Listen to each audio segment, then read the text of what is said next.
पर आपको किसकी सुननी चाहिए? जो आपको लगे कि ये मेरे लिए बेस्ट है, ठीक है। ऐसा नहीं है कि जो सर्टिफाइड कोच बताएगा वही सही है। हाँ, उसने पढ़ाई कर रखी है, बहुत अच्छी बात है, वो उसके लिए अच्छा है, ठीक है। आपके लिए अच्छा ही है जो आपको सही बताएगा। ऐसा नहीं है कि मैं NIS क्वालिफाइड कोच हूँ, जो मैंने बोल दिया बस वही डंके की चोट पे है, वही सही है, और इसके आगे तो सच है ही नहीं। एक तो ये आपको निकालना पड़ेगा मन से वहम कि जो क्वालिफाइड है उसको सब आता है। जी नहीं सर, अगर आप इस फील्ड में घुसोगे ना अंदर तक, तो आपको पता चलेगा आपको कुछ भी नहीं आता। The more you know the less you know, ठीक है। जितना ज़्यादा आपको पता चलेगा ना, उतना आपको लगेगा कि यार अभी तो मेरे को कुछ भी नहीं पता इस बारे में, क्योंकि ये इतना लंबा टॉपिक है ना स्पोर्ट्स एंड फिटनेस वगैरह का, कि आप जितना अंदर इसमें जाते जाओगे और बढ़ता जाएगा। आप कभी भी सब नहीं सीख सकते। आप जितना सीखोगे आपको लगेगा अच्छा ये भी है, अच्छा ये भी है इसमें, अच्छा इंड्योरेंस के लिए जाओ तो फिर स्पीड इंड्योरेंस भी होता है, अच्छा फ्लेक्सिबिलिटी के लिए जाओ तो मोबिलिटी, इन सब में क्या फ़र्क होता है। तो मेरे कहने का ये मतलब है, कोच कैसा भी हो, कोच पे नॉलेज होनी चाहिए और उस नॉलेज की इम्प्लीमेंटेशन होनी चाहिए, ठीक है। ऐसा नहीं है कि जो सर्टिफाइड है वही सही बताएगा। अगर भैया एक सर्टिफाइड कोच को मैं उठा के लाऊं ना, और उसको ऑन ग्राउंड कोई एक्सपीरियंस नहीं है, वो उसने अभी अभी कल अपनी डिग्री ख़त्म करी है, मैं आज उसे ग्राउंड पे ले आऊँ ना, भैया चक्कर खा के गिर जाएगा वो, कि कैसे करूँ मैं। इवन दो से पता होगा कि वार्म अप करते हैं, देन ड्रिल्स करते हैं, देन वर्कआउट करते हैं, देन कूल डाउन करते हैं, उससे नहीं करवाया जाएगा। क्यों? क्योंकि 2017 से मेरी ये जर्नी काइंड ऑफ शुरू हुई है, ठीक है, स्पोर्ट्स वगैरह की। उससे पहले मैं बहुत बस इन चीज़ों के बारे में पढ़ता ही रहता था, यूट्यूब पे वीडियो देखता रहता था और रिसर्चेस पढ़ता रहता था। पर फर्स्ट डे जब मैं जिम गया ना, पता तो था मेरे को थ्योरेटिकली कि वार्म अप करना है, देन वर्कआउट करना है, ऐसे। पर मैं गया ना, मेरा सिर चकरा गया, ठीक है। और ऐसा ही जब मैं पहले दिन ट्रैक पे गया था ना, सिर चकरा गया था भैया कि करूं क्या। पता तो है करना कैसा है, पर करा नहीं जाता। क्यों? क्योंकि प्रैक्टिकल नॉलेज होनी चाहिए। तो जो ये आपको पाठ पढ़ाते रहते हैं ना, क्वालिफाइड कोच, उसका वो नहीं है। और एट दी सेम टाइम वो कोच भी एकदम बेवकूफ़ हैं जो बोलते हैं कि एक्सपीरियंस ही सब कुछ है, ये वो। जो एक्सपीरियंस का पार्ट पढ़ाते हैं वो भी एक्सपेरिमेंट पे ही खेल रहे हैं। अब आप खुद देखो, दो जगह बटे हुए हैं लोग की, सर्टिफाइड, नॉन सर्टिफाइड। अब मतलब दोनों तो अपनी ईगो लेके बैठे हुए हैं ना। एथलीट का, क्लाइंट का भला कौन करवा रहा है, आपको उससे मतलब होना चाहिए। इससे नहीं कि ये सर्टिफाइड है तो मैं इसके ही पास जाऊंगा, ठीक है।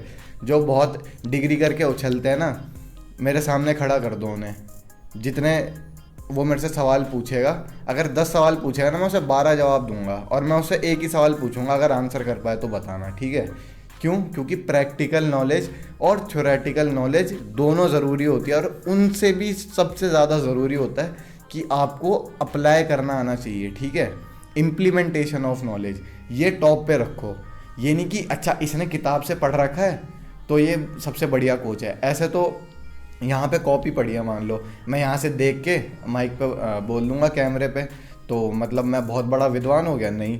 पर मैं बहुत बड़ा विद्वान तब भी नहीं हुआ जब मुझे नॉलेज है। विद्वान असल में वो होता है जिसे ये लगता है कि मुझे बहुत कम पता है, और बहुत कम ही पता होता है आपको, क्योंकि ये फील्ड इतनी बड़ी है। अगर आप पूरी फील्ड में मास्टरी करना चाहो ना, 7 जन्म कम पड़ जाएंगे, इतनी बड़ी फील्ड है। और मैं सिर्फ स्पोर्ट्स एंड फिटनेस की बात नहीं कर रहा हूँ, मैं हर फील्ड की बात कर रहा हूँ। किसी भी फील्ड में आपको मास्टरी करनी है ना, आप कभी कर ही नहीं सकते, क्योंकि हर चीज़ अपने आप में ही बहुत डाइवर्स होती है, ठीक है। डाइवर्सिफिकेशन बहुत ज़्यादा है हर चीज़ में। तो ऐसा नहीं है कि एक डिग्री करके आपको सब आ जाएगा, या आप पे 5-6 साल का एक्सपीरियंस है, 10 साल का एक्सपीरियंस है तो आपको सब आता है। जी नहीं, सीखने के लिए हमेशा बहुत कुछ होता है, ठीक है। और आपने सुना भी होगा, सीखने की कोई उम्र नहीं होती, और सीखना कभी रुकता नहीं है। जिस दिन आपने ये सोच लिया ना कि मेरे को तो सब आता है और मैं क्वालिफाइड हूँ और मुझे सब पता है, भैया आप उसी दिन आप समझ जाना कि आपकी ईगो ने टेक ओवर कर लिया है, और आपको असल में कुछ नहीं पता है। आपकी बस ये ईगो कह रही है, आपकी नॉलेज, आपका एक्सपीरियंस नहीं कह रहा है, ठीक है। तो इस वीडियो से आप मेन टेक अवे क्या ले सकते हो? कंक्लूजन ये है कि कोच वही सही है जो आपको रिजल्ट्स निकाल के दे रहा है, through right training, supplementation, sleep planning, आपकी राइट गियर्स, आपकी न्यूट्रिशन, और जो है आपका नॉलेज। नॉलेज तो रहेगी, पर इम्प्लीमेंटेशन ऑफ नॉलेज, ठीक है।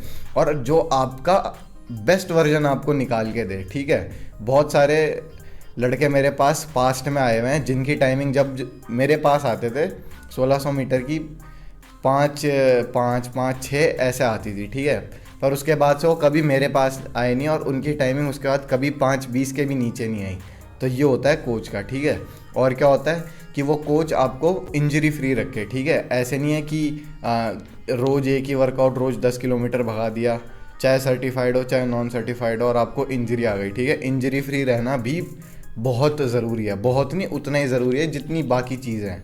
और कि कोच का बिहेवियर कैसा है, अगर आपको बिहेवियर से उतना फ़र्क नहीं पड़ता, आपको बस ट्रेनिंग से फ़र्क पड़ता है, तब तो वेल एंड गुड है। पर अगर आपको बिहेवियर से फ़र्क पड़ता है तो बिहेवियर में कोच के ये देखो कि कोच सिचुएशन के हिसाब से कैसे रिएक्ट कर रहा है, ठीक है।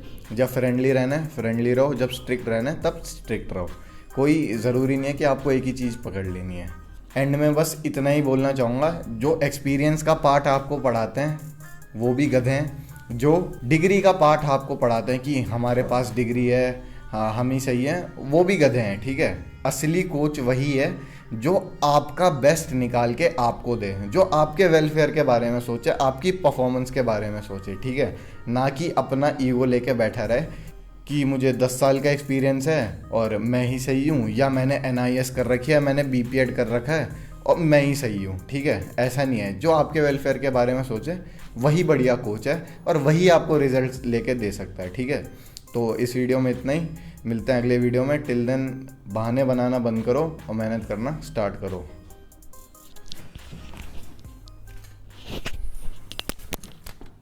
बढ़े तू चल, भले ही कल न मिले कोई फल, लेकिन मैं कहूँगा बढ़े तू चल, साथ में खड़े असल, रुका है क्यों फिर बढ़े तू चल। बढ़े तू चल, है जो लगन तो डरा क्यों करे तू।